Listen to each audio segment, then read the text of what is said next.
তো hello dear students, midnight sound স্টাডিতে সকলকে স্বাগত। আজকে আমি তোমাদের শতকরার যে চ্যাপ্টার আছে সেই চ্যাপ্টারেরই তোমাদের অলরেডি দুটো ভিডিও আমি করেছি, আজকে তার তৃতীয় ভিডিও। তো তোমাদের এনএমএমএস যারা এক্সাম দেবে তাদের জন্য এটা খুবই গুরুত্বপূর্ণ। আর তাছাড়াও তোমাদের ট্যালেন্ট সার্চ থেকে শুরু করে ভিএসও বিভিন্ন রকমের যে তোমরা পরীক্ষাগুলো দাও, স্কলারশিপের এক্সাম দাও বিশেষ করে, সেই সমস্ত এক্সামের জন্য কিন্তু এই ম্যাথের যে ক্লাসটা সেটা কিন্তু খুবই গুরুত্বপূর্ণ। ঠিক আছে, তো শতকরার চ্যাপ্টার আমাদের আজকে তৃতীয় নাম্বার ভিডিও। তো শুরু করি আমরা। দেখো, প্রথম প্রশ্ন, কোয়েশ্চেন নাম্বার 21। আগের দিন আমরা 20 অবধি কমপ্লিট করেছিলাম, আজকে আমরা 21 থেকে করব। বলছে যে কোনো বর্গক্ষেত্রের বাহুর দৈর্ঘ্যকে দ্বিগুণ করলে উহার ক্ষেত্রফল শতকরা কত বৃদ্ধি পাবে। কোনো একটা বাহু মানে একটা বর্গক্ষেত্র আছে, সে বর্গক্ষেত্রের বলছে যে বাহুর দৈর্ঘ্যকে যদি দ্বিগুণ করা হয়, ঠিক আছে, ধরো প্রথমে যদি বাহুর দৈর্ঘ্য 100 থাকে, তাহলে কি হবে, বর্গক্ষেত্রে আমাদের 4টে বাহুর দৈর্ঘ্যই সমান হয়ে যাচ্ছে, তাহলে সব কয়টা কত করে হবে, 100 করে হবে। এবার বাহুর দৈর্ঘ্যকে যদি দ্বিগুণ করে দেয়, তাহলে দ্বিগুণ করলে কত হবে, 100-র দ্বিগুণ মানে 200, 100 দুগুণে কত হয়ে যাচ্ছে, 200, তাহলে বাহুর দৈর্ঘ্য কত করে হয়ে যাচ্ছে তখন, 200 করে হয়ে যাচ্ছে। ঠিক আছে, তাহলে বলছে যে কোনো বর্গক্ষেত্রে একটি বাহুর দৈর্ঘ্যকে দ্বিগুণ করলে উহার ক্ষেত্রফল শতকরা কত বৃদ্ধি পাবে। এবার দেখো, প্রথম ক্ষেত্রে আমাদের ক্ষেত্রফল কত হবে। প্রথম ক্ষেত্রে যদি আমরা বর্গক্ষেত্রের ক্ষেত্রফলের সূত্র হলো বাহু স্কোয়ার, তার মানে কি 100 স্কোয়ার, 100 স্কোয়ার করলে কি হয়ে যাবে, একের পরে 4টে শূন্য, তাই না, 100 গুণ 100, একের পরে 4টে শূন্য। আর দ্বিতীয় ক্ষেত্রে আমাদের ক্ষেত্রফল কত হয়ে যাবে, দ্বিতীয় ক্ষেত্রে দেখো 200 স্কোয়ার হয়ে যাবে, 200 স্কোয়ার হয়ে যাবে মানে 200 গুণ 200, 2 দুগুণে 4, 4-এর পরে 4টে শূন্য হলো, তাহলে 40,000 আর হলো 10,000। এটা হলো প্রথম ক্ষেত্রফল, এটা হলো দ্বিতীয়টার ক্ষেত্রে ক্ষেত্রফল। এবার দেখো, কোনো বর্গক্ষেত্রের বাহুর দৈর্ঘ্যকে যদি দ্বিগুণ করা হয় উহার ক্ষেত্রফল শতকরা কত বৃদ্ধি পাবে বলছে। তো ক্ষেত্রফল শতকরা বৃদ্ধির আমাদের সূত্র কি, যদি শতকরা বৃদ্ধির সূত্র কি, শতকরা বৃদ্ধি, শতকরা বৃদ্ধি মানে হলো মোট বৃদ্ধি বাই প্রাথমিক ক্ষেত্রফল। প্রাথমিক ক্ষেত্রফলের সাপেক্ষে সবসময় বের করতে হবে প্রাথমিক ক্ষেত্রফল গুণ 100। ঠিক আছে, তাহলে মোট বৃদ্ধি বাই প্রাথমিক ক্ষেত্রফল ইন্টু 100। এবার দেখো মোট কত বৃদ্ধি পাচ্ছে, প্রথমে আমাদের ছিল 10,000, পরে হয়ে গেল কত, 40,000। তাহলে আমাদের 40,000 থেকে যদি আমরা 10,000 মাইনাস করি, তাহলে আমাদের হয়ে যাবে কত, 30,000। অর্থাৎ ক্ষেত্রফল এখন 30,000 বৃদ্ধি পেয়েছে। ঠিক আছে, তাহলে টোটাল আমাদের মোট বৃদ্ধিটা কত হচ্ছে, 30,000 বাই প্রাথমিক ক্ষেত্রফল। প্রাথমিক ক্ষেত্রফল কত ছিল, প্রাথমিক ক্ষেত্রফল হলো 10,000, প্রথমে ক্ষেত্রফল কত ছিল 10,000 গুণ কত, 100। ঠিক আছে, এবার আমরা এখান থেকে কাটাকুটি করি, 4টে শূন্য কেটে যাচ্ছে, 3 100 300, অর্থাৎ 300% কিন্তু বৃদ্ধি পাচ্ছে। শতকরা কত বৃদ্ধি পাচ্ছে, 300 বৃদ্ধি পাচ্ছে, বা আমাদের 300% বৃদ্ধি পাচ্ছে। তাহলে অপশন সি হয়ে যাবে সঠিক অ্যান্সার। তো আশা করি বুঝতে পেরেছো। পরের প্রশ্নে চলে যাচ্ছি আমরা। কোয়েশ্চেন নাম্বার 22 কি বলছে, ইন্দ্রনীলের আয় শুভ্রনীলের আয় অপেক্ষা 20% বেশি। তাহলে কার আয় বেশি এখানে বুঝতে হবে। তারপর বলছে শুভ্রনীলের আয় ইন্দ্রনীলের আয় অপেক্ষা কত কম। ঠিক আছে, ইন্দ্রনীলের আয় শুভ্রনীলের আয় অপেক্ষা 20% বেশি মানে কি, শুভ্রনীলের আয় অপেক্ষা বলেছে, তাহলে আমরা শুভ্রনীলের আয়টাকে যদি আমরা 100 টাকা ধরি, তাহলে ইন্দ্রনীলের আয় কত হবে, ইন্দ্রনীলের আয় হয়ে যাবে 20% বেশি মানে 120 টাকা। শুভ্রনীলের যদি 100 টাকা হয়, ইন্দ্রনীলের হয়ে যাবে 120 টাকা। ঠিক আছে, এবার কি বলছে, বলছে যে শুভ্রনীলের আয় ইন্দ্রনীলের আয় অপেক্ষা কত কম। দেখো কার অপেক্ষা, ইন্দ্রনীলের আয় অপেক্ষা। আমরা বলেছি যার অপেক্ষা বলবে তাকে আমরা নিচে রাখবো, তাহলে ইন্দ্রনীলের যে মানটা সেটা আমরা সবসময় নিচে রাখবো, কারণ কি যার অপেক্ষা যার সাপেক্ষে বলবে সেটাকে নিচে রাখতে হবে। এবার দেখো ইন্দ্রনীলের কত, 120 টাকা, 120 টাকা আয় করছে।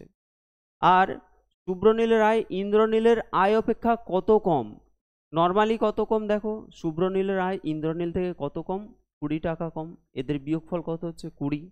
তাহলে আমরা শতকরার ক্ষেত্রে কি বলেছি, কত কম বা কত বৃদ্ধি, তাহলে আমাদের এখানে 20, তাই তো? বাই বাই কি হবে, এখানে যার সাপেক্ষে বলবে তাকে আমরা নিচে রাখবো, ইন্দ্রনীলের সাপেক্ষে বের করতে বলছে তাহলে ইন্দ্রনীলের মানটা নিচে রাখবো, গুণ কত হয়ে যাবে, গুণ হয়ে যাবে 100, 0 0 কাটো 2 দিয়ে, এটা হয়ে যাবে 6।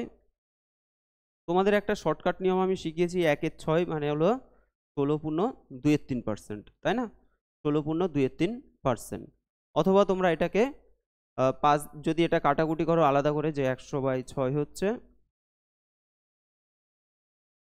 আচ্ছা 3 দুগুণে 6 আর 50 দুগুণে 100, 3 দিয়ে 50কে ভাগ করে দাও, 3 একে 3, 20, 3 6 18, 16.23, ঠিক আছে? তো তোমরা যদি এটা ডাইরেক্ট মনে রাখো তাহলে খুব তাড়াতাড়ি তোমাদের ক্যালকুলেশন হয়ে যাবে, যদি মনে রাখতে না পারো তাহলে শেষমেশ বাংলা নিয়মে করতে হবে, ঠিক আছে? তাহলে আমাদের অ্যান্সার হয়ে যাবে 16.23, অপশান বি হয়ে যাবে সঠিক অ্যান্সার। পরের প্রশ্ন দেখো। আচ্ছা, এই যে টাইপটা আছে এই টাইপটা কিন্তু সম্পূর্ণ আলাদা টাইপ, মানে এখন আমরা এই টাইপটা করিনি, আজকে আমরা ফার্স্ট করছি। কি বলছে, কোনো পরীক্ষায় 85% অঙ্কে, 85% বলছে অঙ্কে, 80% ইংরেজিতে এবং 75% উভয় বিষয়ে পাস করে, উভয় বিষয়ে পাস করে। ভালো করে বুঝতে হবে, এখানে অঙ্কে পাস, ইংরেজিতে পাস, উভয় বিষয়ে পাস, তিনটেই কিসে দেওয়া আছে, পাস, তিনটেই পাস দেওয়া আছে। বলছে যে যদি উভয় বিষয়ে 45 জন ফেল করে, উভয় বিষয়ে যদি 45 জন ফেল করে তবে কতজন পরীক্ষায় বসেছিল। দেখো, এটা আমি তোমাদের দুটো নিয়মে করাবো, প্রথমে আমরা একটু শর্টকাট নিয়মটা দেখে নেব, তারপরে বড় করে কিভাবে করতে হয় সেটাও একবার দেখে নেব। দেখো, যখন আমাদের তিনটেই পাস বলছে, 85% অঙ্কে পাস করছে, 80% ইংরেজিতে এবং 75% উভয় বিষয়ে পাস করছে, ঠিক আছে? তিনটে বিষয় কিন্তু এখানে পাস বলে দিচ্ছে, তাহলে তিনটে বিষয় অর্থাৎ দুটো বিষয় এবং উভয় বিষয় এরকম যদি পাস বলে দেয় তাহলে আমাদের একটা ফর্মুলা আছে যে উভয় বিষয়ে ফেল সমান কি হবে, উভয় বিষয়ে ফেল সমান হয়ে যাবে 100 মাইনাস ফার্স্ট ব্র্যাকেট, ধরো এখানে কিসে পাস আছে, অঙ্কে পাস, অঙ্কে পাস যোগ, তারপরে কিসে আসে, ইংরেজিতে পাস, ইংরেজিতে পাস, পাস বিয়োগ হয়ে যাবে উভয় বিষয়ে পাস, উভয় বিষয়, উভয়, উভয় লিখে রাখলাম, ঠিক আছে? অর্থাৎ এটাকে আমরা এইভাবেও লিখতে পারি যে 100 minus X plus Y minus Z%, Z%, ঠিক আছে? তাহলে যদি আমাদের উভয় বিষয়ে, এখানে দেখো বাংলায় এটা যদি বলি এক্স, মানে এক্স একটা সাবজেক্ট সেটাতে পাস, ওয়াই পাস, আর এটা হলো এক্স ওয়াই দুটোতেই পাস, এক্স ওয়াই দুটোতেই পাস, তখন আমাদের উভয় বিষয়ে ফেল যদি বের করতে হয় তখন আমরা এইভাবে করব, 100 minus X plus Y minus Z. দেখো খুব সিম্পলভাবে যদি আমরা মানগুলো বসিয়ে দিই, 100 মাইনাস এক্স মানে হলো অঙ্কে পাস, অঙ্কে কত, 85%, যোগ ইংরেজিতে পাস কত বলেছে, 80%, 80, মাইনাস উভয় বিষয়ে পাস কত বলছে, 75%, তাই তো? উভয় বিষয়ে 75%, এটা মান বের করো। তাহলে 100 মাইনাস, এটা দেখো 85 যোগ কত হচ্ছে, এটা 5 হয়ে যাচ্ছে, 80 থেকে 75 বিয়োগ করলে হয়ে যাবে 5, তাহলে 100 মাইনাস 90, দ্যাট ইজ 10% হয়ে যাচ্ছে, ঠিক আছে? 10%টা কি, উভয় বিষয়ে পাস, সরি উভয় বিষয়ে ফেল, উভয় বিষয়ে ফেল কত, 10%। এবার দেখো আমাদের বলছে যে যদি উভয় বিষয়ে 45 জন ফেল করে, 45 জন উভয় বিষয়ে ফেল করছে, তার মানে কি এই যে 10% আমরা বলছি উভয় বিষয়ে ফেল, আবার ওখানে বলছে 45 জন ফেল, তাহলে 10% মানেই হলো 45, 10% মানে কত, মানে হলো 45। এবার সবসময় মনে রাখবে যদি বলে যে পরীক্ষায় কতজন পরীক্ষার্থী ছিল, পরীক্ষায় কতজন পরীক্ষার্থী বসেছিল, সেটার মানে হলো 100% আমাদের ধরতে হবে, তাহলে আমাদের 10% যদি 45 হয়, 100% কত সেটা আমাকে বের করতে হবে, ঠিক আছে?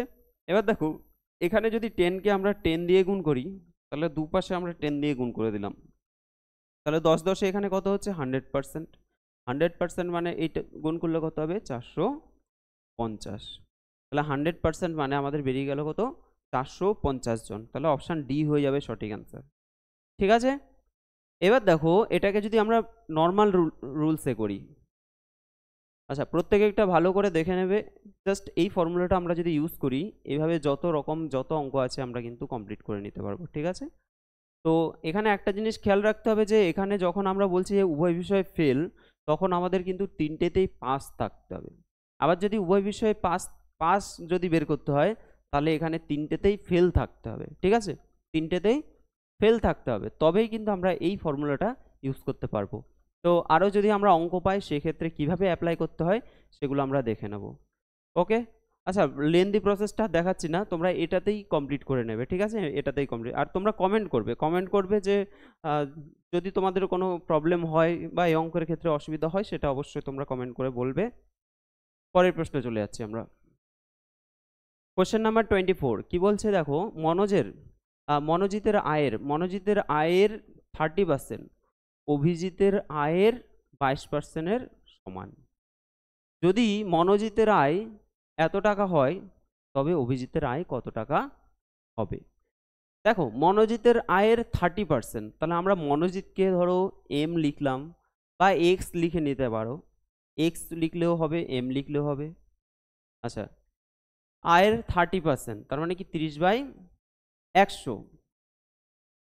অভিজিতের আয়ের 22%-এর সমান বলছে, তাহলে সমান কি হবে, অভিজিৎ মানে এ, অভিজিতের আয়ের 22% মানে হলো 22/কত, 100, 22/100। তাহলে মনোজিতের আয়ের 30%, অভিজিতের আয়ের 22%-এর সমান বলে দিয়েছে। এইবার আমরা 100 কেটে দিলাম, এখানে 15 দুগুণে 30, আর এটা হবে 11 দুগুণে 22। তাহলে 15m সমান হয়ে যাচ্ছে 11a। এবার m/a যদি হয়, এটাকে আমরা এদিকে নিয়ে আসলাম, এখানে কি থাকবে 11, আর এই 15টা নিচে চলে আসবে। ঠিক আছে, তাহলে এখানে আমরা অনুপাত পেয়ে গেলাম, অর্থাৎ মনোজিতের আয় বাই অভিজিতের আয় সমান 11/15 বা 11:15, একই রকম ব্যাপার, একই ব্যাপার। এবার মনোজিতের আয় বলে দিয়েছে 66,000 টাকা, তাহলে মনোজিতের জায়গায় আমরা মনোজিতের আয়টা লিখে নেব, 66,000 বাই অভিজিৎ সমান 11/15। কাটাকুটি করো, 11 দিয়ে এটাকে কেটে দাও, 6 11 66, 3টে 0। তাহলে অভিজিৎ সমান কি হয়ে যাবে, কোনাকুনি গুণ করে দাও, 6 15 কত হবে, 90, 90-এর পরে 3টে 0, অর্থাৎ 9-এর পরে 4টে 0, আমাদের 90,000 হয়ে যাচ্ছে। অপশান এ হয়ে যাবে সঠিক আনসার। ঠিক আছে, অপশান এ হয়ে যাচ্ছে। পরের প্রশ্ন দেখো, তোমাদের আমি আগের যে ভিডিও দুটোতে তোমাদের একটা ট্রিক্স শিখিয়ে দিলাম যে 1/2 মানে হলো 50%, 1/3 মানে হলো 33.13%, 1/4 মানে হলো 25%, 1/5 মানে কত, 1/5 মানে হলো 20%, 1/6 মানে হলো 16.23%, 1/7 মানে হলো 14.27%, 1/8 মানে 12.5%, 1/8 মানে কত, 12.5%। দেখো এই যে 12.5% মানেই আমরা 1/8 লিখে দিতে পারি ডাইরেক্ট। তো যারা ওই নিয়মগুলো শিখবে তাদের ক্ষেত্রে অঙ্কগুলো অনেক ইজি হয়ে যাবে। আর আমি বেসিক রুলও দেখিয়ে দিচ্ছি। দেখো কত টাকার বলছে যে 12.5%, আমরা ধরলাম যে এক্স টাকার 12.5% বলছে, তাই তো? আচ্ছা 12.5-কে যদি আমরা একবারে ভেঙে নিই, কত হবে, 12 দুগুণে 24 25 হয়ে যাবে ওপরে। এবার পার্সেন্ট বাড়লে আমাদের নিচে 100 আসবে, সমান কত, 100। তাহলে এক্স এর কত টাকার 12.5%, আমরা ধরলাম যে এক্স টাকার 12.5%, পার্সেন্ট মানে বাই 100 সমান বলে দিয়েছে 100। কাটাকুটি করো, 4 25 সঙ্গে 100। ঠিক আছে, তাহলে x/8 সমান হলো 100, এক্স সমান কত হয়ে যাচ্ছে, 800। তাহলে কত টাকার না, 800 টাকার 12.5% মানে হলো 1/10, এই 100 টাকা। এটাকে দেখো শর্টকাটে আমরা করতে পারি কিভাবে, আমরা বলছে যে কত টাকার, তাহলে আমরা ধরলাম এক্স টাকার, আর 12.5% মানে কত, 1/8, 12.5% মানে আমরা জানি 1/8 সমান হলো 100, তাহলে এক্স সমান 800। দেখো একদম মানে বলতে গেলে এক লাইনে, তাই না? জাস্ট কোয়েশ্চেনটা টুকে আমাদের এক লাইনে অ্যান্সার চলে আসলো। পরের প্রশ্ন, আচ্ছা, কোয়েশ্চেন নাম্বার 26, কোয়েশ্চেন নাম্বার 26 দেখো কি বলছে, একটি পাত্রে 400 লিটার তেল ছিল। কত লিটার তেল ছিল? টোটাল 400 লিটার তেল ছিল। ছিদ্র দিয়ে 8% তেল বের হয়ে গেলে পাত্রে তেলের পরিমাণ কত হবে? একটা জিনিস দেখো, যদি আমাদের 400 লিটার টোটাল তেল ছিল, কত? 400 লিটার। এবার 8% তেল যদি বেরিয়ে যায়, কত পার্সেন্ট তেল পড়ে থাকবে? 100 থেকে তো যদি তোমরা 8 বিয়োগ করে দাও, কত হয়ে যাবে? 92% তেল পড়ে থাকবে, তাই না? 92% তেল কি হবে? সেই পরিমাণটা তেল থেকে যাবে, পড়ে থাকবে। তাহলে আমাদের 400 92/100 করে দিতে হবে। আরেকবার বলছি, একটি পাত্রে 400 লিটার তেল ছিল, ছিদ্র দিয়ে 8% তেল বের হয়ে গেলে, 8% তেল যদি বেরিয়ে যায়, তাহলে কত তেল থাকবে? 92% তেল থাকবে।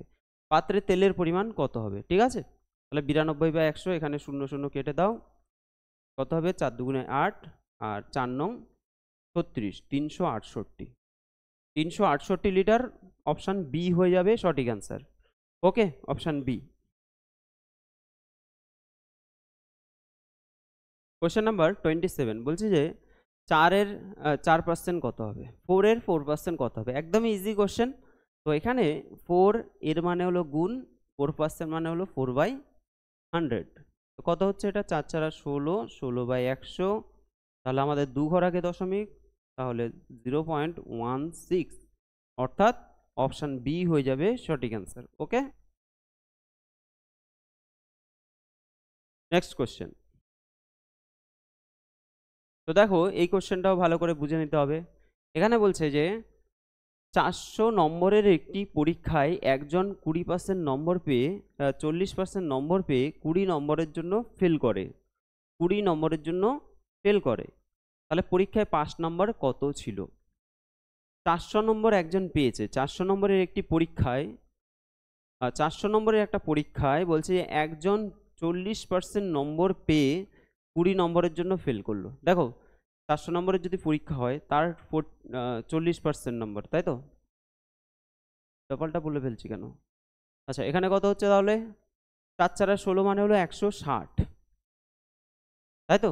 বলছে 400 নম্বরের একটা পরীক্ষায় একজন 40% নম্বর পেয়েছে। 40% নম্বর পেলে কত হবে?